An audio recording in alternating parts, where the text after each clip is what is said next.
Have you ever felt like life after 70 should come with a completely different rulebook?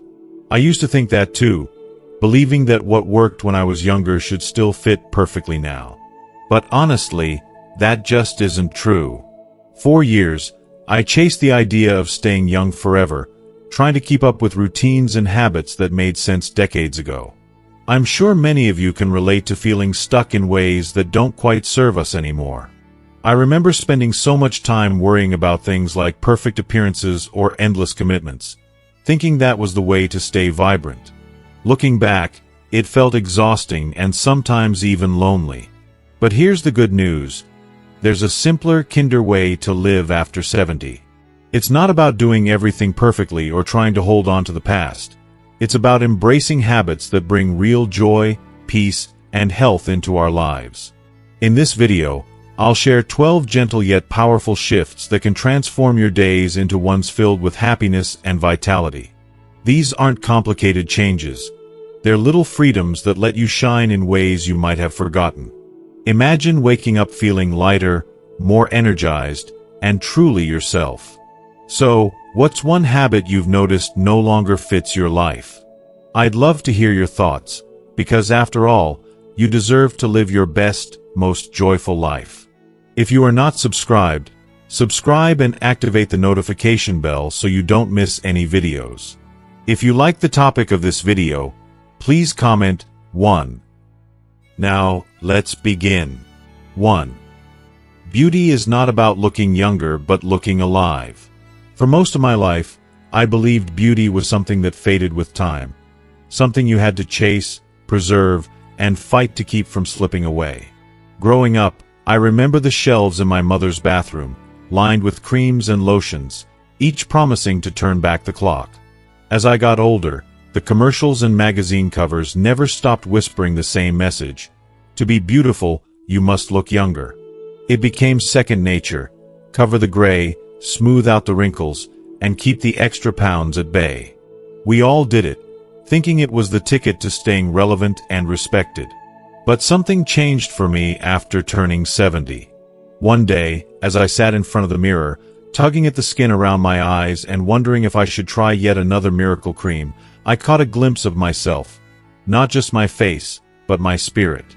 My eyes had softened over the years, laughter lines etching gentle rivers around them, and there was a certain warmth to my smile that I hadn't noticed before. I realized, almost with a jolt, that true beauty isn't about erasing the years from our faces. It's about letting them shine through. There's an aliveness that only comes with living, and it can't be bottled or bought.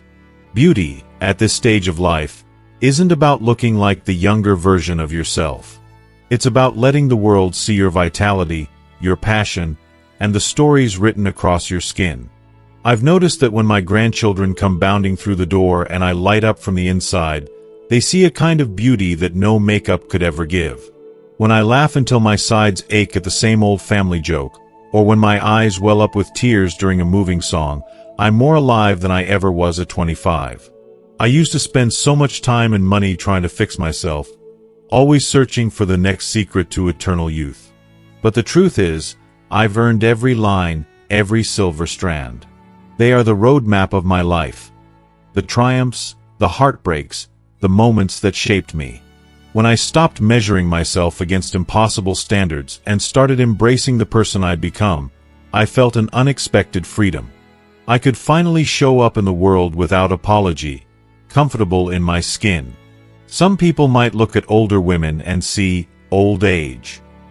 But I see resilience, humor, wisdom, and grace.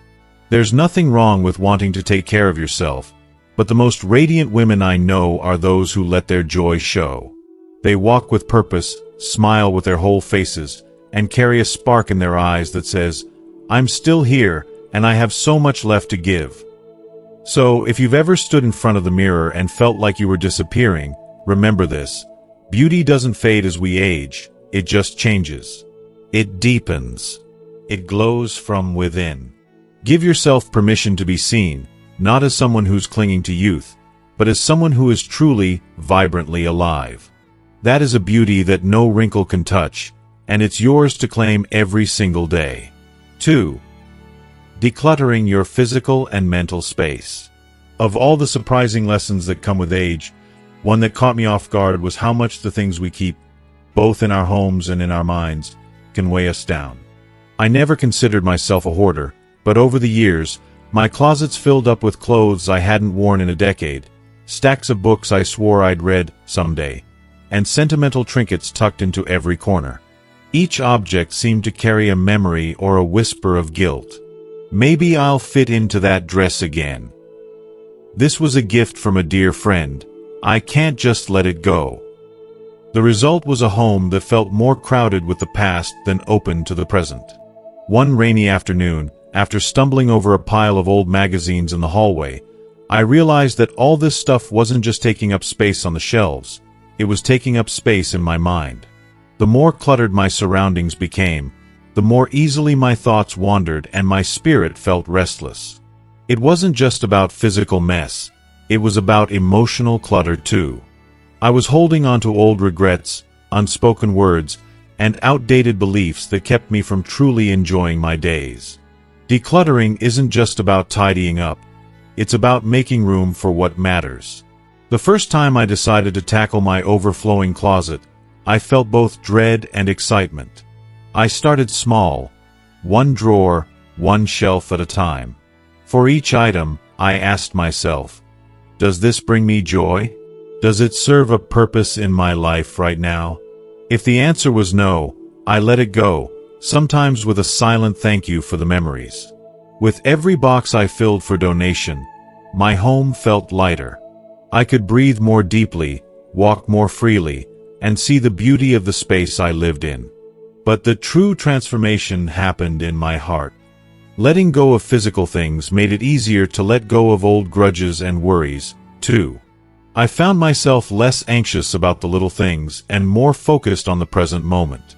The laughter of my grandchildren filled the newly cleared living room, and suddenly the house felt alive in a way it hadn't in years. I was no longer weighed down by the pressure to hold on, just in case, or out of obligation. Of course, decluttering is a journey, not a one-time event. Every season, I try to revisit the corners of my home and mind, checking in with what I need and what I can release. There's a gentle kind of courage in letting go, an act of faith that by making space, we invite peace, movement, and joy. I discovered that simplicity isn't about having less. It's about making room for more of what matters. So if you ever feel overwhelmed by the things around you, or by memories and worries that clutter your heart, know that you're not alone. Start small. Even clearing out one drawer or forgiving yourself for one old mistake can create ripples of relief.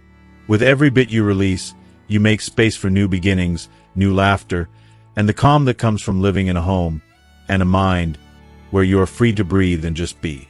3. Letting go of unnecessary conflicts and emotional battles. Letting go of unnecessary conflicts and emotional battles is one of the quietest but most powerful gifts you can give yourself as you age.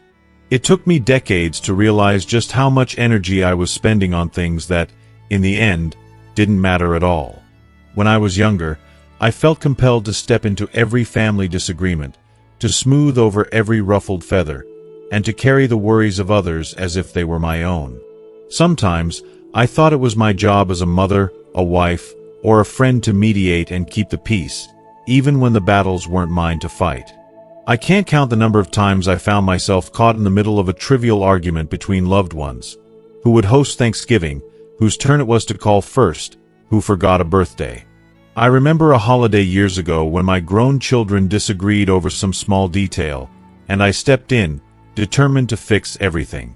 But instead of harmony, I found myself exhausted, with both sides frustrated, and my joy for the season completely drained. That was a turning point for me. I began to see how much emotional energy I was spending on situations I couldn't control, and how often I ended up hurt or misunderstood for my efforts. The older I get, the more I understand that not every problem needs my involvement. I've learned to pause and ask myself, does this truly concern me, or am I taking on someone else's storm? Sometimes, the most loving thing we can do is step back and trust others to work through their conflicts. This isn't about turning away from people we love. It's about respecting their ability to solve their problems and protecting our peace of mind in the process. If you are still watching this video and find these lessons useful, please comment 1 below to let me know that you are still here with me. It took some practice, and sometimes I still slip into old habits. But now, when I hear raised voices or feel that urge to jump in and fix things, I take a breath and remind myself that my happiness matters too. I let go of grudges more easily than I used to, understanding that holding on to anger or disappointment only weighs me down. Even in friendships and neighborly relationships, I ask myself whether continuing to engage in an old disagreement is worth the cost. As I learned to step back, I discovered a lighter way of being. I have more space for laughter, more energy for the people and projects that truly bring me joy, and more time for quiet moments of contentment. I've even noticed that others often work things out just fine without my intervention. It's a relief to know that my role isn't always to be the peacemaker. Sometimes, it's simply to be present, to listen, or to love from a distance. If you're feeling worn down by family squabbles or old emotional battles, know that you have permission to let them go. Your peace is precious. With every unnecessary conflict you release, you reclaim a little more lightness and freedom for yourself. Life after 70 is too short for battles that don't serve your heart. Choose harmony inside, and let the rest take care of itself. 4. Prioritizing your happiness by saying no to overwhelming commitments. For so many years, I thought being busy was the same as being needed, and that being needed meant being loved. My calendar used to be a patchwork of family gatherings, birthday parties, community events, church functions, and spontaneous invitations to afternoon tea. I said yes to every request, no matter how small or exhausting. If a friend wanted company on a shopping trip, I was there. If the church needed someone to organize a bake sale, I volunteered. When my grandchildren's school called for volunteers, I signed up without a second thought. I believed that a full schedule was proof of a full life. But somewhere along the way, that busyness stopped feeling joyful and started feeling heavy. I would look at my week and see not moments to savor, but obligations to survive. I felt my energy drain before I even got out of bed. There were times when I missed out on the quiet Sunday mornings I used to cherish. Journaling by the window, sipping tea, simply watching the world wake up, because I had promised my time to others. What began as generosity turned into resentment, though I was too polite to admit it. The turning point came when I realized that every time I said yes to something that didn't bring me happiness, I was saying no to myself. My needs were getting lost in the shuffle, and the more I gave away my time, the less I had left for the people and things that made my heart sing. I had to learn, sometimes uncomfortably, that I could still love others and be a good friend, mother, or grandmother without being endlessly available. I started with small steps. Before agreeing to anything new, I began to ask myself 2 simple questions. Will this truly bring me joy? Do I have the energy for it right now? If the answer to either question was no, I permitted myself to decline, gently, honestly, and without guilt. I was surprised by how many people understood. Many of them had been in the same place, quietly wishing for more room to breathe. The more I practiced saying no, the more I rediscovered what happiness felt like. I found myself lingering in the garden, having longer phone calls with old friends, spending lazy afternoons painting or reading, and savoring the events I did choose to attend. My days became fuller not with tasks, but with meaning. The anxiety that used to simmer beneath the surface faded away, replaced by a sense of calm and gratitude. Of course, there are still busy weeks and moments when it's hard to say no. But now, I see my time as a precious resource, a gift that deserves to be used wisely. I am learning every day that my happiness matters. When I fill my calendar with things that lift my spirit, I have more love, laughter, and energy to share with the people who matter most. So if you're feeling overwhelmed by commitments that leave you weary, know this: you are allowed to put yourself first. You are allowed to say no. Your joy is just as important as anyone else's. Let it lead the way. 5. Embracing imperfection instead of chasing unrealistic perfection.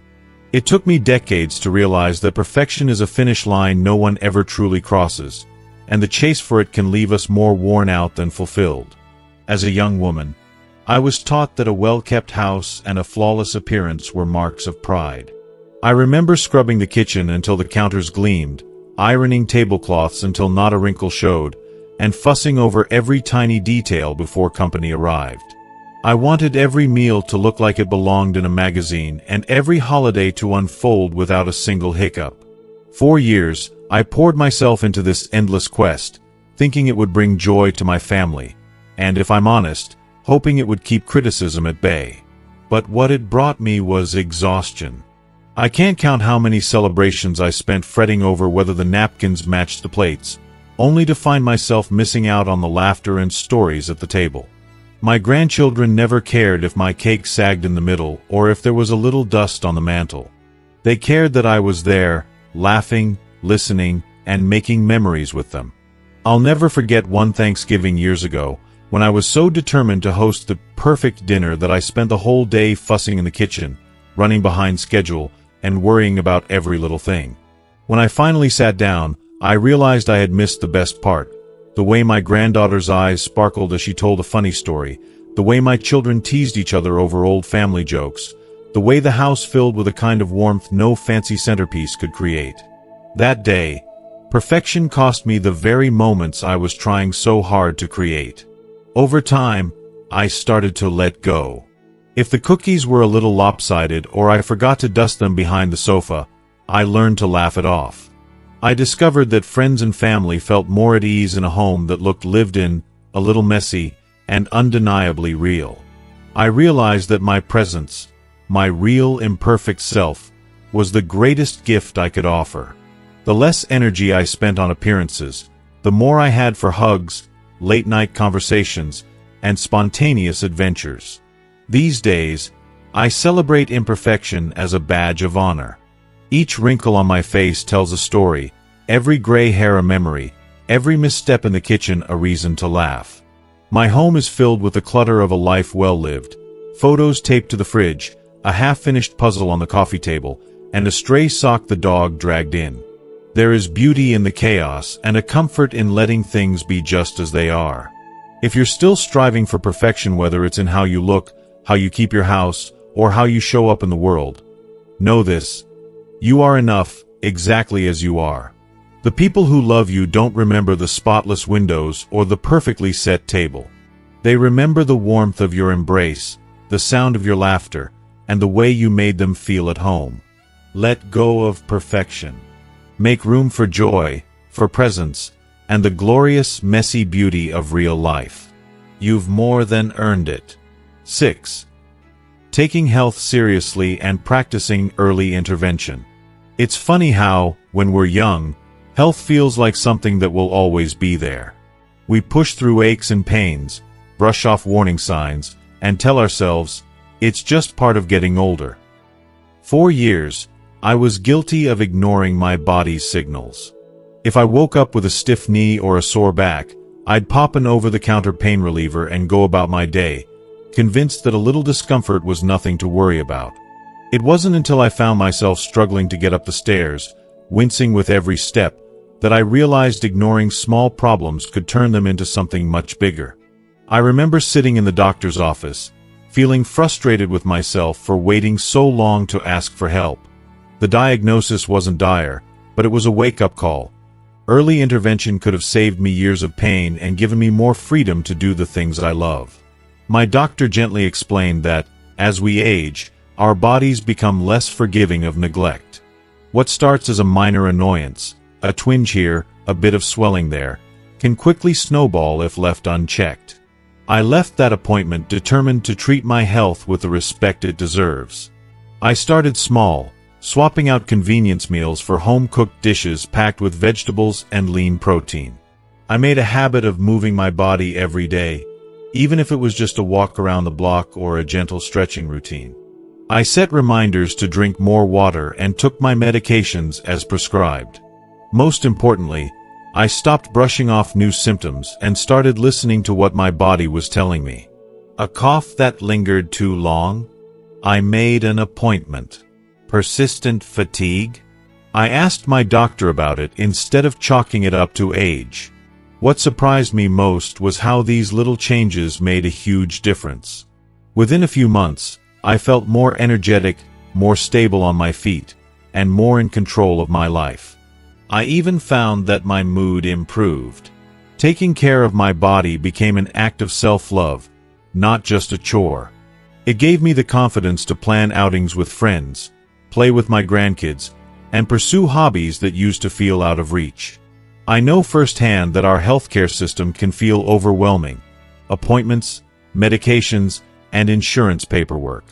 But I also know that our health is the foundation of everything we want to do, and it's worth the effort. I learned to keep a notebook with my questions for each doctor visit, to ask for explanations when I didn't understand, and to be honest about my concerns.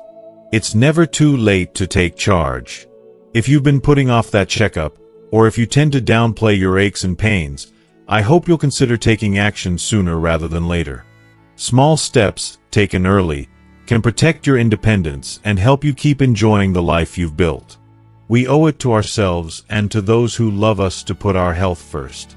After all, every extra year, every vibrant day is a gift, one we can nurture by paying attention and acting with care. 7. Stopping toxic relationships and investing in uplifting connections. There's a quiet, unspoken pressure many of us have felt for most of our lives. The belief that we must hold on to every friendship and maintain every family connection, no matter the cost to our own peace. I grew up thinking loyalty meant staying close to people, even if being with them left me drained or discouraged. Over the years, I clung to old friends out of habit or guilt, overlooking how some relationships seemed to sap my energy rather than fill my cup. It wasn't until I reached my 70s that I truly saw the toll these toxic connections could take. I remember one friend in particular, a woman I'd known for over 30 years. Every lunch date with her turned into a session of complaints, criticism, and negativity. I'd go home exhausted, replaying her grievances in my mind, feeling weighed down by problems that weren't even mine. Still, I hesitated to let the friendship go. We had history. I told myself it was just what good friends do. Stick it out, even when it no longer felt right. But as the years ticked by, time started to feel more precious. I realized that every hour spent with someone who made me feel small or unhappy was an hour lost. One I could have spent laughing with my grandchildren, sharing stories with old friends who truly lifted my spirits, or simply enjoying my own company. There's a gentle kind of courage in admitting when a relationship has run its course. Breaking away wasn't easy. It took me a while to believe I wasn't being selfish, but rather practicing self-care. Once I made space in my life by letting go of relationships that pulled me down, I found there was so much more room for those that brought me up. I started reaching out to people whose company left me smiling. A neighbor who always had a kind word, a cousin I'd lost touch with but always enjoyed, a book club of women who inspired me with their positivity and wisdom. The shift was almost magical. I found myself lighter, more open, more grateful for the real connections that enriched my days. It's not just about cutting ties, but about choosing where to invest your energy and your heart. I learned to nurture friendships that made me feel seen and supported, to reach out when I needed help, and to show up for others in the same way. These uplifting connections don't have to be many in number. Sometimes a handful of genuine friends is more than enough. If you're carrying the weight of a toxic relationship, I hope you'll give yourself permission to set it down. It's never too late to make new friends or to rekindle old connections that brought you joy. Life after 70 can be filled with laughter, understanding, and kindness, if you surround yourself with people who make you feel good about who you are. Investing in positive relationships isn't just good for the soul. It's a gift to yourself, one you absolutely deserve. 8. Opening up to new interests, hobbies, and adventures. If you are still watching this video and find these lessons useful, please comment 2 below to let me know that you are still here with me. If there's one thing I wish someone had whispered in my ear when I reached 70, it's this: you're never too old to begin again. For a long time, I thought my days of trying new things had come and gone. My life was busy enough raising kids, building a home, caring for family, and keeping up with all the responsibilities that come with adulthood. Hobbies and adventures? Those were for other people, I told myself.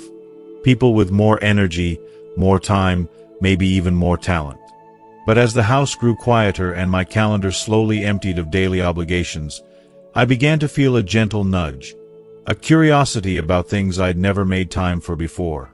It started small: a flyer in the mailbox for a local painting class, a neighbor's invitation to join a book club, a friend's suggestion to try out yoga at the community center. At first, I hesitated. What if I was the oldest person in the room? What if I wasn't any good? What if I felt silly or out of place? Those old fears were stubborn, but a tiny spark of excitement flickered inside me. I decided to take a leap and sign up for that painting class. The first day, my hands trembled a little as I picked up the brush, surrounded by strangers who felt just as unsure as I did. My first painting was nothing like I'd imagined, but as I mixed colors and watched the canvas come alive, I realized it didn't matter if my work was good or bad. What mattered was the joy I felt losing myself in something new, letting my imagination wander, giving myself permission to be a beginner again. That first adventure opened the door to many more. I tried my hand at gardening, finding peace in the quiet rhythm of planting and tending to tiny seedlings. I rediscovered my love of writing and started journaling every morning, even if only a few lines. I joined a choir at the local church, not because I had a perfect voice, but because singing with others made my spirit soar. Every new interest brought fresh laughter, new friends, and a sense of purpose I hadn't felt in years. Opening up to new hobbies isn't about proving anything to anyone. It's about giving yourself the gift of wonder, the thrill of trying, learning, and sometimes even failing, just for the fun of it. Each new experience, no matter how small, became a reminder that life is still unfolding.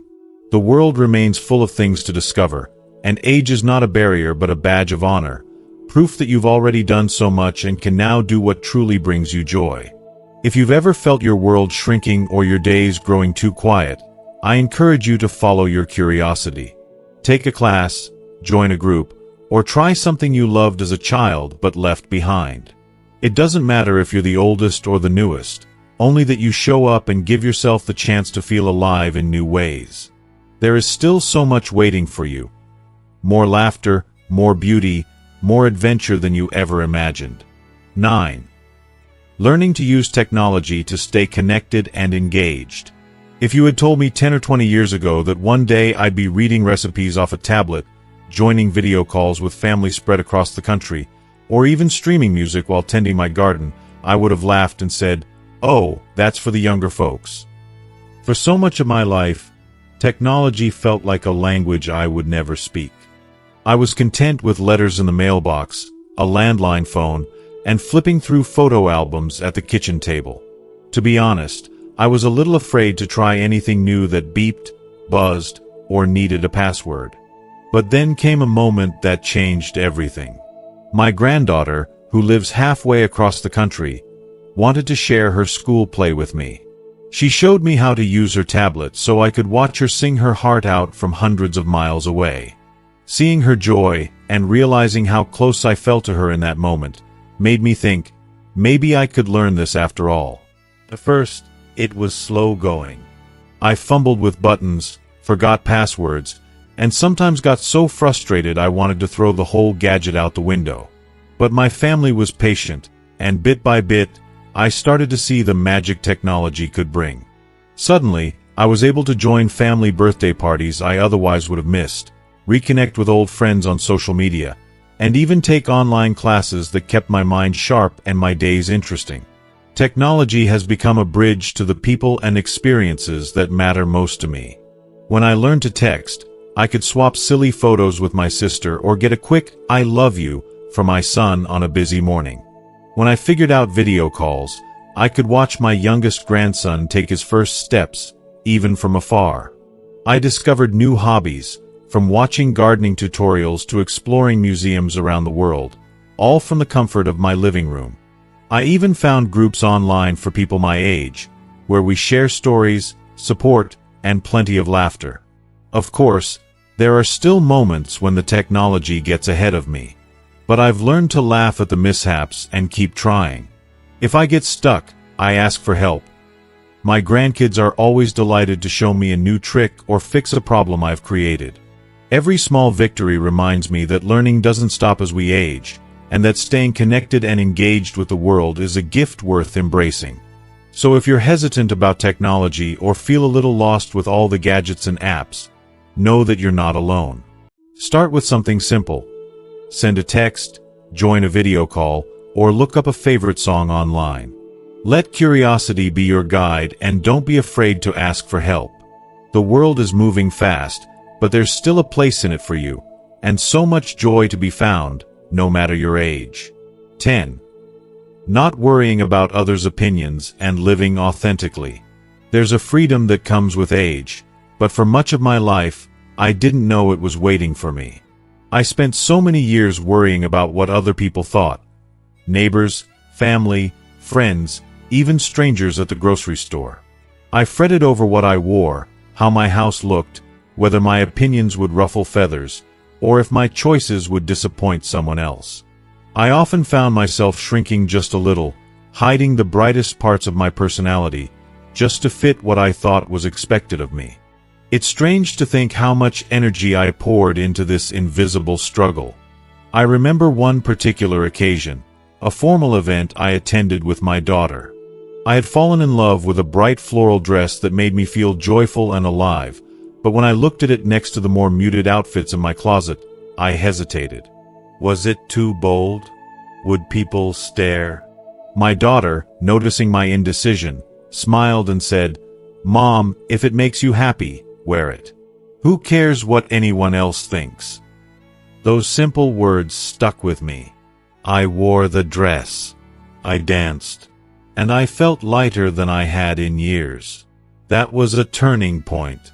I started asking myself whose opinion truly mattered. I realized that the people who love me most want to see me happy, not perfect. I learned that my own happiness, comfort, and authenticity were worth far more than the fleeting judgments of others. Slowly, I gave myself permission to be more open, sharing my thoughts honestly, laughing at my own jokes, and wearing whatever brought me joy. I stopped apologizing for my age, my gray hair, or my wrinkles, and started celebrating the woman I had become. Living authentically doesn't mean ignoring everyone else, but it does mean putting your own well-being at the center. It's about honoring your likes, your dislikes, your dreams, and your quirks. It's about knowing you have earned the right to take up space and be yourself, fully, joyfully, and unapologetically. Of course, there are still moments when I catch myself slipping back into old habits of people-pleasing. But now, I notice the signs sooner and gently remind myself that I have nothing to prove. Life after 70 is too precious to spend on second-guessing and self-doubt. So, if you ever feel held back by the weight of other people's opinions, let this be your permission slip. Wear the bold dress, speak your truth, follow your heart. The world needs more of your unique light. Happiness is found not in pleasing everyone, but in living as the truest version of yourself. At this stage of life, you've more than earned that freedom. 11. Managing finances wisely and planning. Money has always been a complicated subject, one that carries its own weight of worry and pride, and sometimes even a little shame. For most of my life, I handled finances the old-fashioned way, carefully budgeting, saving when I could, and hoping for the best. In the busy years, there were always bills to pay, children's needs to meet, and unexpected expenses that seemed to come out of nowhere. Sometimes, just keeping up felt like a victory. Like many women of my generation, I didn't always talk openly about money, and I certainly didn't always have a plan for what might come down the road. But turning 70 was a wake-up call. I saw friends struggle, Some because they never looked closely at their bank accounts, others because they pinched every penny so tightly that they forgot to actually enjoy what they'd saved. I realized that at this stage, financial stress can cast a shadow over even the happiest days. Medical expenses pop up, homes need repairs, or we might want to help a grandchild through college or support a loved one in need. Suddenly, avoiding the numbers or simply hoping everything will work out isn't enough. So, I decided to sit down and face my finances honestly. It started with something simple, making a list of all my expenses, big and small, and comparing them to my income. For the first time in years, I saw where my money was really going, and where I could save a little without sacrificing the things that brought me joy. I reached out to a financial advisor, a step that once felt intimidating but turned out to be empowering. We talked through my worries about long-term care, estate planning, and how to make the most of what I had for as long as possible. One of the greatest comforts that came from planning ahead was peace of mind. I found I could set aside a little fun money for special occasions or small indulgences, while still feeling secure about the basics. Knowing I had a plan made me less anxious about the future and more present for the life I was living right now. Of course, the financial world can be confusing, full of paperwork, rules, and sometimes jargon that feels like a foreign language. But I learned to ask questions, to insist on explanations when I needed them, and to take one step at a time. There is no shame in learning at any age, or in asking for help along the way. If you are still watching this video and find these lessons useful, please comment 3 below to let me know that you are still here with me. If you haven't taken a good look at your finances lately, or if you've been afraid to make a plan, I want to encourage you. It's never too late to start. A little honesty and preparation today can save a lot of stress tomorrow. And more than that, it can give you the freedom to spend your days enjoying what matters most: family, friends, and the pleasures of a well-lived life, without the constant worry of what if. Managing your money wisely isn't just about dollars and cents. It's about giving yourself the security and peace you truly deserve. 12. Embracing aging as a positive transformation, not something to fear. For so many years, I thought of aging as something to dread, a slow loss of beauty, of usefulness, of belonging. The world around us whispers that youth is everything, and it's easy to start believing that every new wrinkle is a step further from relevance, that each birthday candle is a mark against us instead of a celebration of how far we've come. I remember looking in the mirror on my 70th birthday and feeling a pang of sadness for the woman I once was. I missed my smooth skin, the spring in my step, the certainty that everything was ahead of me. But somewhere along the journey, something inside me began to shift. Maybe it was watching my grandchildren grow, or losing friends and realizing how precious each day really is, or maybe it was just the quiet wisdom that sneaks in as the years go by.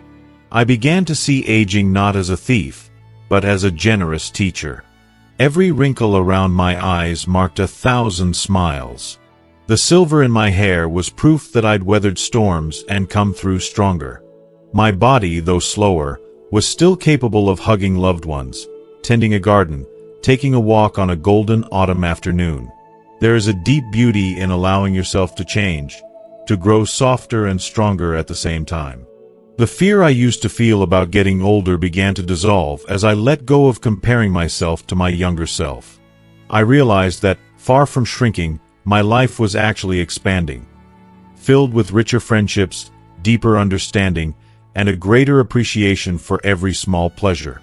I started to focus less on what I had lost and more on what I had gained: wisdom, perspective, and the courage to live each day authentically. Instead of hiding from birthdays, I began to celebrate them.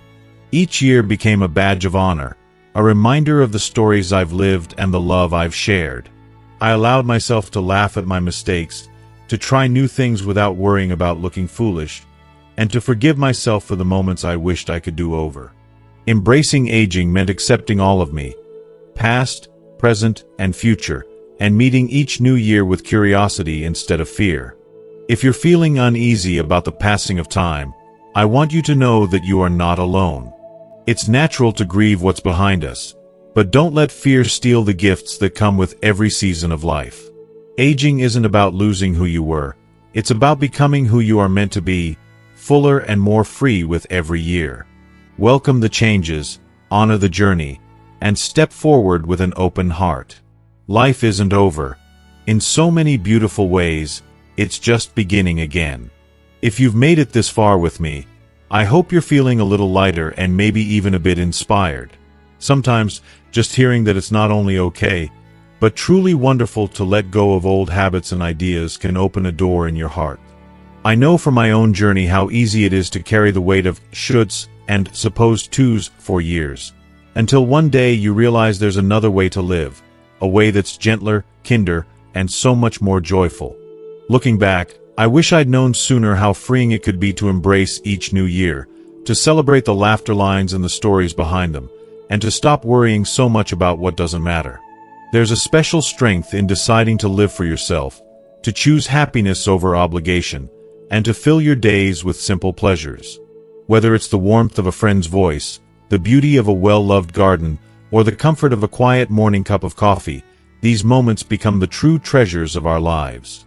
I would love to hear what resonated most with you. What's one small change you're ready to make, or a habit you're excited to leave behind? Share your thoughts below. I believe our stories can help each other find courage and joy in this chapter.